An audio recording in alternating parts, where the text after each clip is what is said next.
Final segment of ATL Day Ones with Jarvis and Tenitra. We want to say thank you for rocking with us throughout the entire show. If you missed any of it, make sure you go check us out on YouTube. Put in a little search box. Locked On Sports Atlanta will pop right up. We are ATL Day Ones, like I mentioned before. And, we're available on wherever you download your podcast. And wherever you download that bad boy, make sure you leave us a 5-star review because Pookie really wants to find a good sports podcast. And I think that, it will behoove you to go ahead and let him know about it because, hey, this man has been searching. He's been searching, and you found us. So don't keep us to yourself. Share. Just be happy. But T, this is for the culture. It is the intersection between sports, entertainment, and the culture. Sometimes, whatever the hell we want to talk about, people want to question why we're talking about chicken nuggets. We talk about chicken nuggets because that last little piece I just said, because that's whatever the hell we want to talk about, because that's how we get down. All right, now, T. Now, I mentioned earlier about a situation where it might be okay to, fight your teammate. Some people may look at that and say, dang, Jarvis, why you tripping? But I don't know. This particular story, my man, Carlos Rodon, who plays for the San Francisco, who pitches for the San Francisco Giants, he got so upset because, he wasn't having a good day. And he was walking through the dugout and literally kicked the bat. And the bat ended up going and hitting one of his teammates in the leg, Thairo Estrada. And, of course, Thairo Estrada is one of the nicest guys on the team because every one of the people they talked to about it said that he's a really, really nice guy and he didn't deserve for that to happen. And Rodon should apologize, and he was definitely in the wrong. Now, I don't know. Thairo is a guy that's probably a better man than me because if somebody would have kicked the bat and it hit me in my leg and I'm hurting, like either at that point or when my leg stopped hurting, we might have had a physical discussion. No words involved. Let's just leave it at that. At a minimum, now I wouldn't come to blows unless pushed. Yes. But I definitely would have some commentary. Definitely would have some commentary. And I really would want to sit him down and make him think and oh gosh, Jarvis, and to our audience, I apologize for drawing a blank. But remember last year when the Braves had a pitcher who was doing some solid things, and then all of a sudden, dude punches, what does he punch a chair or something, and then he ends up getting injured. He's no longer. Yeah, I know exactly what you're talking about. Right. Yes, and that was so you can't just blow steam like that, right? You can't just let things get to you in that way. You've got to have a sense of calm because you could have some goofy. Uscar Noah. Yes. Yeah, Uscar in Noah. Yes, exactly. So a guy that was gonna bother me. Me too. I was I'm like literally that was gonna eat me up. But yeah, Noah having a good year, a solid year, and then all of a sudden he's got to take his fist and take out all his frustration. You're out for 2.5 months. And what does that do to your team? And then you never really come back as the guy you were. Right. You never really come back as the guy you were, and now you're not a Brave anymore. So yeah, even in the midst of the most frustrating moment, you have got to take stock on how you want to manage through it. Think about that next time. It's one thing to flip a bat. It's one thing to kick a bat and hit somebody. Not the same. And you better be lucky Estrada wasn't about that life because, like I said, if it had been me, things may have been a little bit different. And, I'm sure UT, he's for those of you who don't know, Tenitra is a person who's a godly woman. She does not cuss.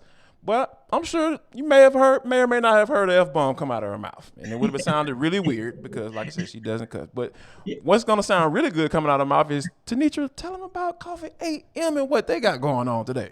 Yes. And Coffee AM is one of those things that, hey, we have a saying in Louisiana where it's like, if something is good, you slap your mama. Now, you don't really want to fight anybody like oh boy was about to do, or Estrada thankfully didn't do, but you may want to slap your mama or call your mama for some Coffee AM because it really is that good. Jarvis can attest to the coffee. I can attest to the tea. And we can all attest to wanting to support a local business. And this is a small batch roaster right in your backyard, right here in Atlanta. And think about it. Anything that you want to consume. You want it to be fresh, right? So it's always a good thing to think about the fact that when you go to place that order, it's shipped the same day or close to it. And it's also roasted around that time that you actually placed the order. So that's a good thing. It's also current crop, it's specialty grade coffee, and they go all over the world, direct trading, fair trading to get you the best roast in your coffee. So if you want to know more about it, go to coffeeam.com/locked on. You can go there, check out the full menu of coffees, teas, and even gift sets if you want to share the wealth from Coffee AM. So again, coffeeam.com/locked on. And if you use that locked on code, you can also get 15% off of your first order. Again, that's 15% off your first order with the code locked on so that you can get products from the best small batch roaster in the country. The best, the absolute best. Gets me up every morning. I appreciate that. God first and then coffee. That's my order. That's my order around in the Davis household, but not tea. Speaking of Davis household, I wish I had a card. There's a certain card that is probably about to go for $10 million. Like, okay, what kind of card goes for $10 million? How about a Mickey Mantle baseball card? They are projecting it to go for $10 million with the potential to be the most expensive purchase ever in sports cards history. Yes. I don't know about you, but I'm sitting up here. When I read this story, I was sitting up here thinking to myself, I was like, Dad, you're a big sports fan. Why don't you at least have one of these cars? It doesn't have to be worth 10 mil.